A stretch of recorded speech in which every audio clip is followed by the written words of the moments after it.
So, susubukan natin hanggang bukas ng umaga kung makakapagluto pa rin tayo ng kanin, makakapagkape pa rin tayo gamit itong battery nito kung hindi ba siya malolobat.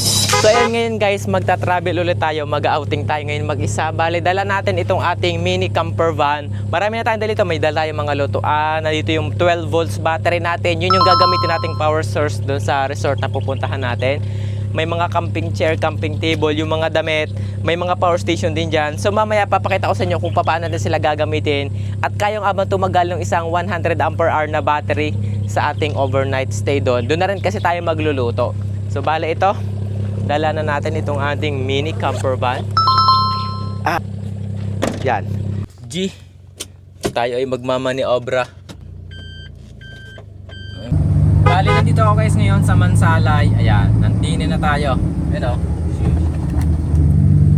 Ayan, binabagtas na natin yung Barangay Wasig. Malapit na rin. Para makapagluto na kasi parang uulan pa ata. Mukhang hindi maganda yung ano ngayon. Ang timing. Pero okay nga, maganda yung humahagot-hot yung hangin doon. Para hindi alam kung uwi ba o tutuloy. So bali, nandito na tayo ngayon. Ayan. Pasok na tayo sa... Ay! Ba't tumunog yung speaker? So bali, ayan. Papasok na tayo sa mismong resort. So bali, tagtagin ko muna tong tali. Ako na yung nagtanggal nito. Hindi na tayo sinamahan ng may-ari kasi palagi naman nga ako nandito. So medyo kabisado ko na rin yung lugar kung paano papasok at lalabas. Then pasok naman natin yung sasakyan. Aus.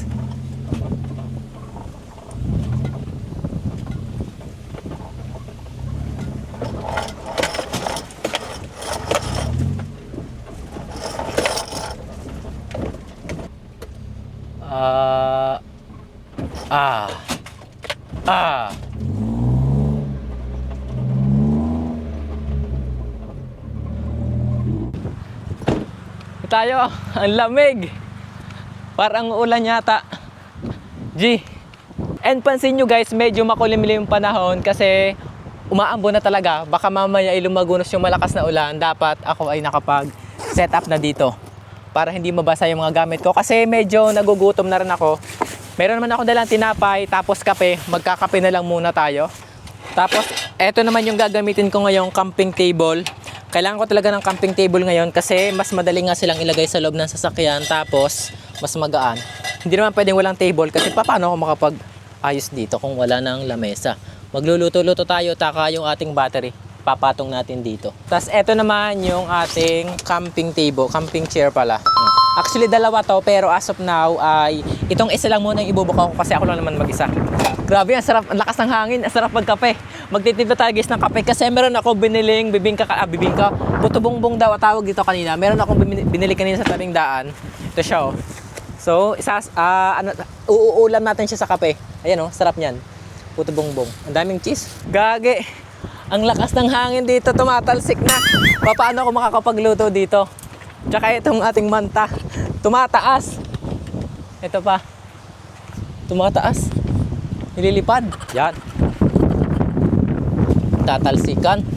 Ito yung ating battery gagamitin pangluto ngayon. 100% pa naman siya. Tapos, syempre, kailangan natin ng inverter. Ito. Kakabit ko muna yung inverter natin. Ito, 100% pa siya, guys. Ayan. Oops. Tapos, ito yung ating negative.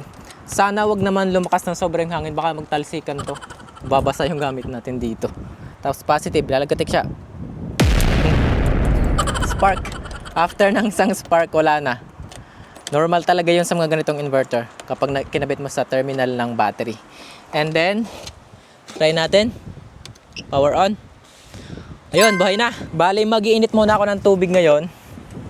May amoy ba siya? Amoy lakim ito. Medyo matagal ko na rin siyang din nagagamit kasi ngayon na lang ulit ako nakapag-outing. Outing mag-isa. Linisan ko muna. Okay, pwede na to. Tapos, lagyan ko lang ng tubig. Mga pang isang baso lang.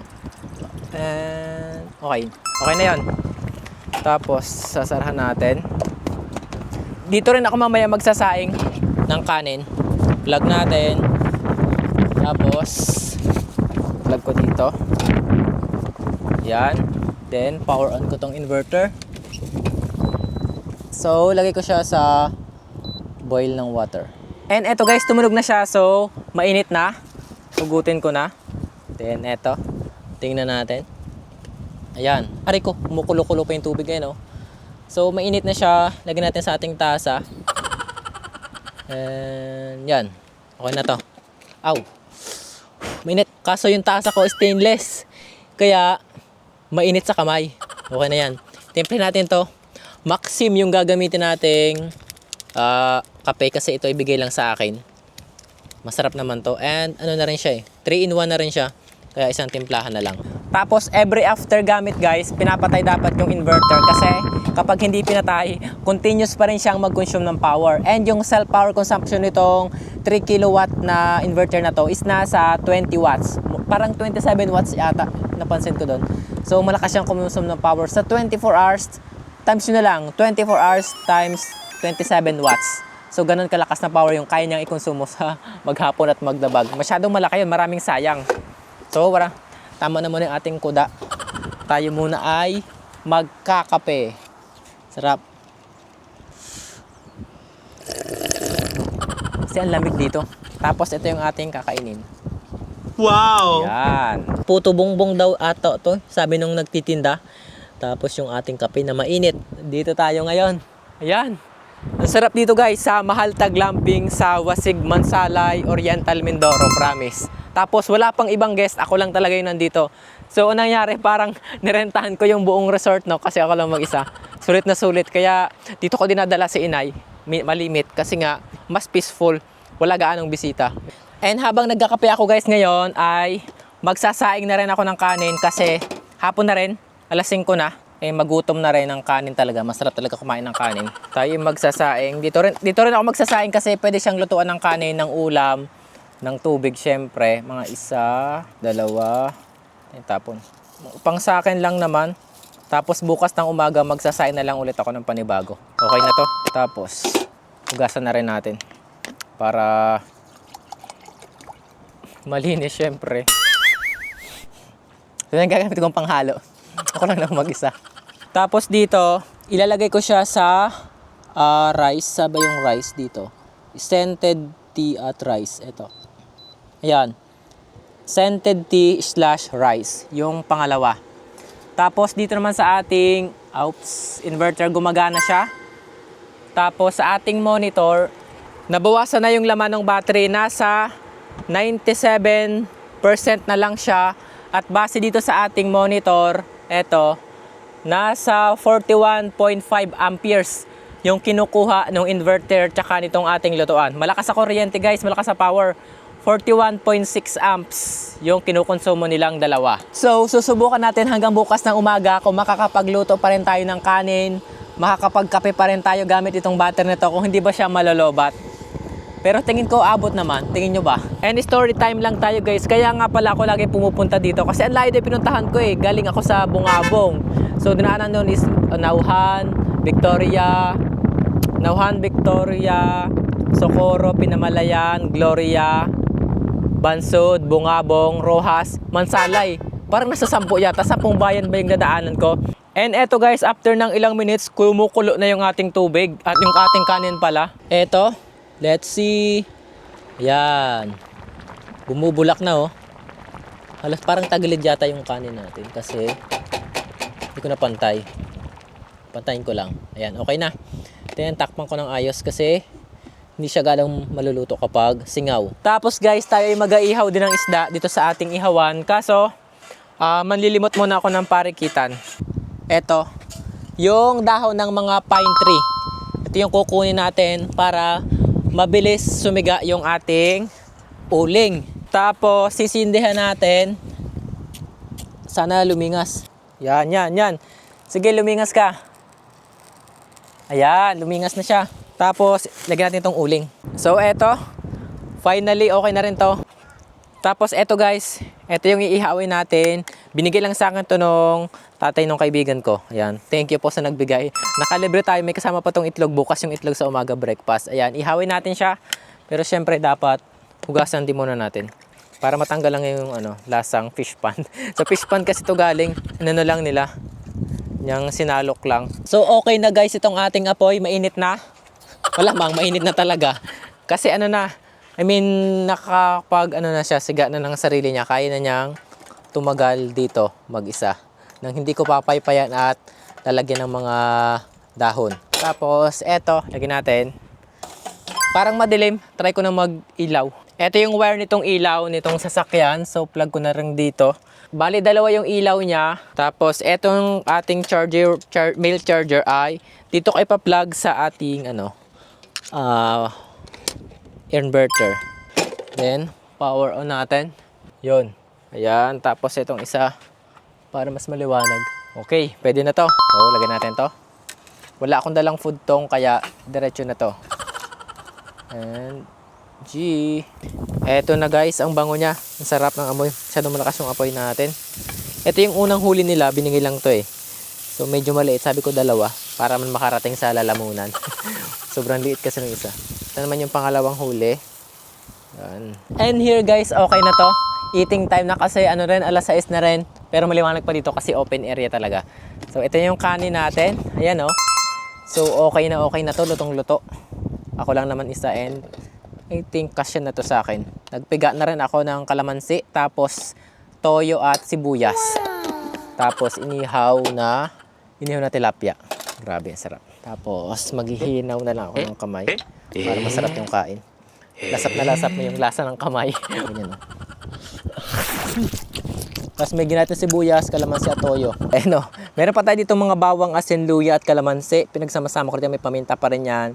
Ito yung sausawa natin. Ayan. Tingnan na natin yung ihaw na to. Sunog na sunog yung labas. Pero syempre yung loob, ayos to. Kasi may kaliskis to. Ayan o. Sarap guys. Kain tayo. So eto guys, nakakain na ako. Tapos na nakapaglinis na rin ako. Pagkape na ng konti. Paliliwaliw na lang tayo ngayon. Tingnan natin kung ano nga ba yung meron dito kapag gabi. Ayan, actually itong sasakyan na yan, may ilaw pa yan dyan sa unahan na binubuhay talaga pag nag-overlanding. Pero hindi ko na siya bubuhayin ngayon kasi ang hirap buksan ng ilaw. Mahirap lagi yung kanyang taklob, yung kanyang cover. Ayan. Tapos ito yung lutuan. Mamaya, dito na lang ako matutulog sa loob nito. Hindi ko na bubuksan yung kanyang nasa taas. Kasi meron pa itong tulugan dito sa taas. Ito yung binubuka, yung tent. Kaso ako lang naman isa at medyo malamig din ngayon. Kaya doon na lang ako sa loob ng sasakyan mismo matutulog. Meron naman akong dalang mga foam tsaka unan na okay na rin mahigaan, malambot na rin. Kaya doon na lang ako, mas madali. Tsaka parang mas safe, di ba? Baka doon sa tent ba umakyat mamaya eh. Eto, ganito talaga dito guys. Medyo tahimik talaga, sobra. Ang maririnig mo lang yung ano ng hangin sa mga pine tree. Kasi ako lang talaga mag-isa dito. Madala kasi magkaroon ng maraming guest dito kasi nga medyo malayo din. Meron pa ditong eto, yung para sa mga event, function hall. Yan. Kapag may mga kasal, may mga gathering na malalaki, dyan nila ginagawa. Tapos dito naman sa ere, kita nyo pa ba dito? Yung mga camping tent, dito nila inilalagay, sinaset up. Dito guys, meron ditong pang bonfire, try nating sindihan. Eto, bonfire lang tayo dito. Libre naman tong bonfire kaya sulitin na rin. Ito naman yung mga ano lang dito, mga dahon ng pine tree, tapos mga sanga ng pine tree, yung mga pinutol-putol. Lagyan natin ng kahoy. Para mas matagal yung apoy. Lakas gagi.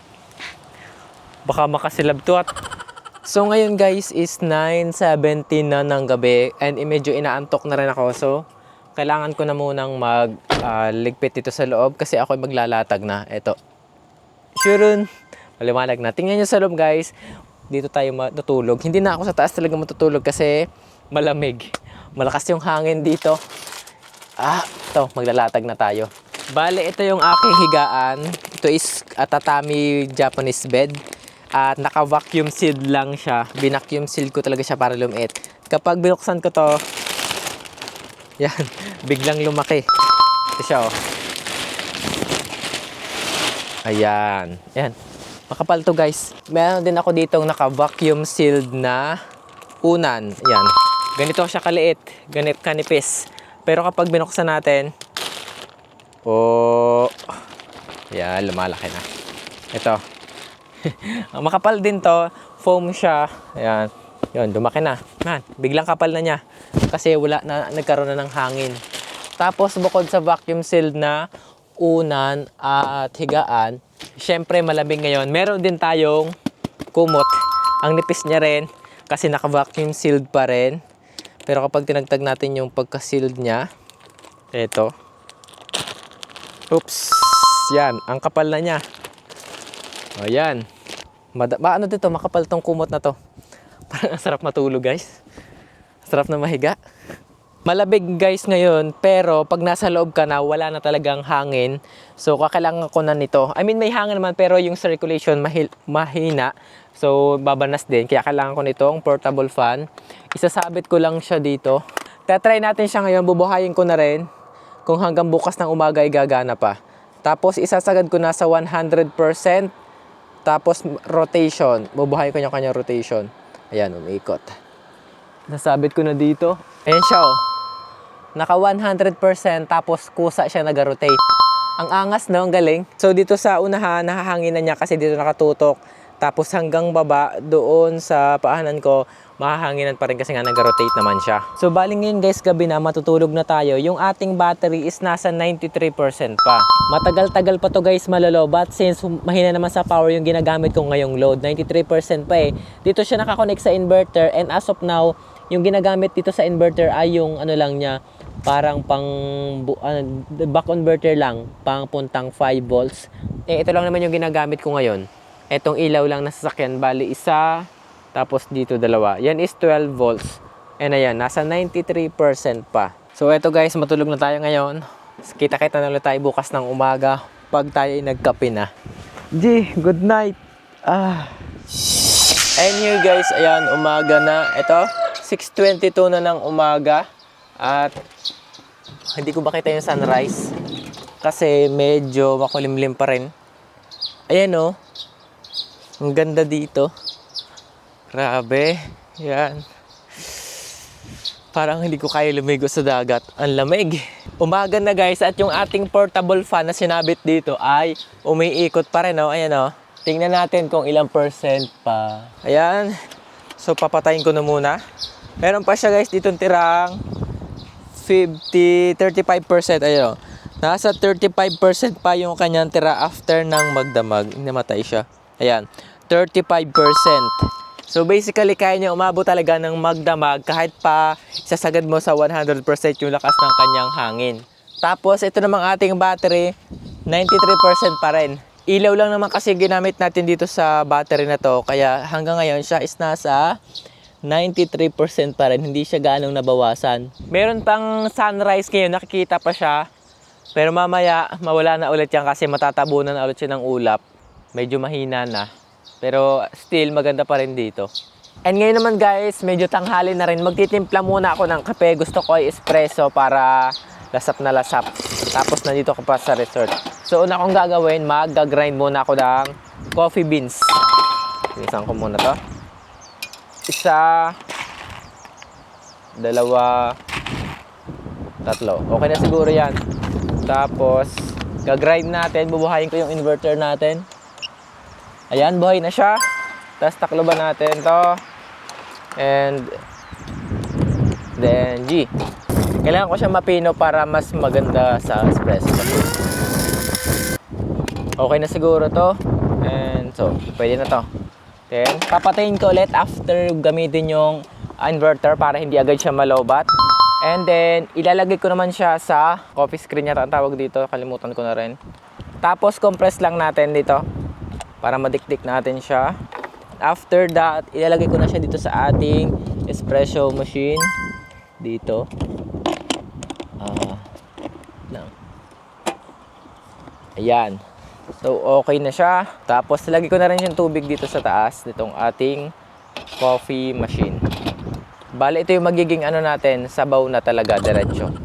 Tapos, takloban natin siya dito. 93% pa naman yung ating battery. So, kahit makapaggamit tayo ng 800 watts na espresso machine, ay hindi pa rin naman siya malalobat for sure. Plug na natin to dito sa ating inverter. Then, power on. And here na guys yung ating kape. Medyo malabnaw na siya ngayon kasi maraming tubig yung nilagay ko. And ano lang naman siya, pang latte lang naman siya. Bali, lalagyan ko lang siya ng gatas. Hindi na siya espresso na merong krema. So, okay na yung espresso natin. Bali, magpapainit naman ako ngayon ng gatas. Powder milk lang yung gagamitin ko ngayon.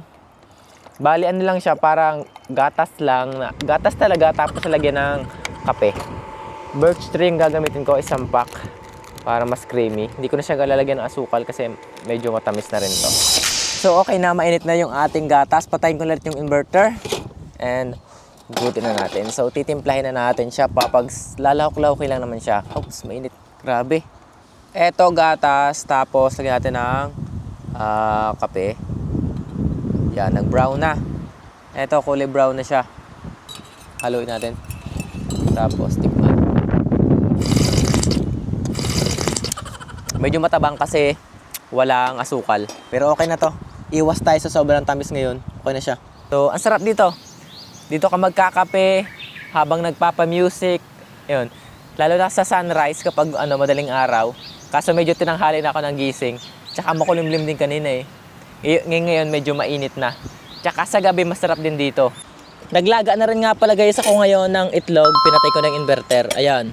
So bale, ito na yung magiging agahan ko ngayon dito sa resort. Hindi na ako kakain ng kanin. Bale, aray ko, init. Nilagang itlog na lang. Okay na to. Dalawa naman siya and sobra pa to sa akin. Busog pa ako dito. Nakapagkape naman ako. And heto guys, ako ngayon ay magpapak na kasi uuwi na rin ako mamaya pagkatapos ko maligo.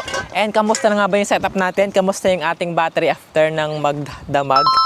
So eto, nakapagluto na ako ng kanin. Ano nga ginawa? Nakapagluto na ng kanin, nakapag-init na ng tubig kahapon. Tapos ngayon nakagamit na rin ako nitong espresso machine. Nakapagkape na ulit ako.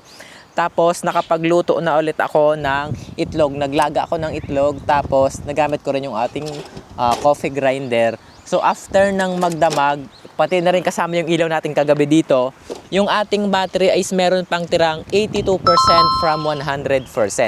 82% pa yung tira after nating magamit doon sa mga maliliit na appliances natin with inverter na pure sine wave 3 kilowatts. So for guys, yung 100 ampere hour na battery, pwede pang magamit sa susunod. Matagal-tagal pa siya. Kahit nga mag-video okay pa dito, kaya pa rin niya. And ayun, kung ayun yung gumastos ng malaki sa power station, kasi kapag power station, di ba, minsan 20,000 pataas, wala ka pang 1,200 or 100 ampere hour na capacity kapag power station yung bibilhin mo kasi mas mahal naman nga talaga yung power station. Pwede na rin yung battery, 100 ampere hour na battery, tapos inverter, tapos charger. Huwag ka na mag solar panel kasi medyo hassle lalo na kapag magta-travel ka.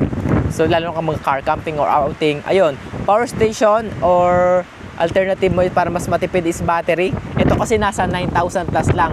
Sabihin na natin saradong 9,000 kasama na yung mga discount. So 9,000 tapos inverter parang 3,000 ata to. Sabi natin 3,000, bali 12,000 na. Tapos another 1.3 or 1.5 sa ganitong sa charger nito, bali 12, 13.5.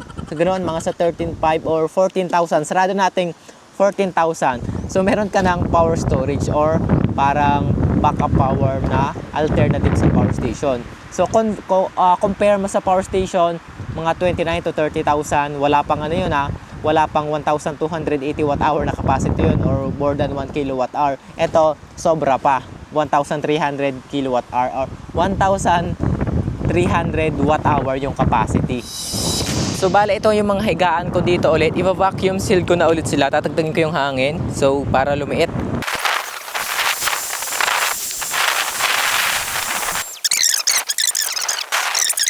Okay, tapos na. Kusa na siyang tumigil. And heto na guys, yung after natin, ayan o, ang nipis na niya na lang. Kung kanina na pag pinagpatong ko tong tatlo, higaan, kumot, tsaka yung unan, talagang anong kapal na. Ngayon, eto na lang siya. So in this case, mas madali na tong ilagay sa loob ng sasakyan, mas maliit na, hindi na gaanong takaw sa space. And here guys, nandito na ako sa bahay. So, ito na yung mga gamit natin galing sa camping. Natagtag ko na rin yung iba. Hindi ko siya basta mabit-bit dito kasi yung tinir down ko siya, binuksan ko dito, hindi ko na nalagyan ng dikit. Nahuhugot siya, kaya kailangan talaga mahawakan dito sa ilalim. Ayan, 82% yung tira niya after natin mag-camping. Tapos yung ating inverter, syempre, dala-dala din natin. Ayan, Okay na rin naman, ganito yung setup natin. Gumastos tayo ng 1,000 pesos sa gasolina. Balikan na yon from Calapan to Mansalay, tapos Mansalay to Calapan. Ayun, magastos din guys mag-travel. Kailangan lang natin itong gawin para sa ating content. And ayun na lang muna ulit guys sa ating video ngayon. See you na lang ulit sa next upload.